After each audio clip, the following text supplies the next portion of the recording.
Hi అండి. ఈరోజు మా లంచ్ వచ్చేసి సొరకాయ పులుసు అయితే చేద్దామని ప్రిపరేషన్ అయితే స్టార్ట్ చేస్తాను. సో లాస్ట్లో ఏమైందంటే గ్యాస్ అన్ఎక్స్పెక్టెడ్గా అయిపోయింది. బై లక్ ఏంటంటే కర్రీ అయిపోయింది ఆల్మోస్ట్, ఇంకా రైస్ కూడా అయిపోయింది. బట్ ఏంటంటే పోపు పెట్టాలండి, అది తాలింపు. సో తాలింపు పెట్టేటప్పటికి అసలు గ్యాస్ మొత్తం అయిపోయింది. బండ్ ఉంది కానీ నాకు పెట్టడం రాదనమాట. చాలా భయం అండి అసలు గ్యాస్ అంటే మామూలుగా అయితే.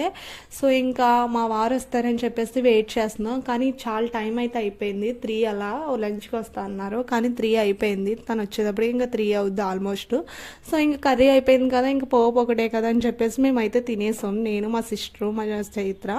సో మా వారు వచ్చిన తర్వాత ఇంకా గ్యాస్ బండ్ అయితే పెట్టించేసి ఇంకా పోపు అయితే పెట్టించేస్తాం. నిజం చెప్తున్నా, స్మెల్ అయితే అద్భుతంగా వచ్చింది.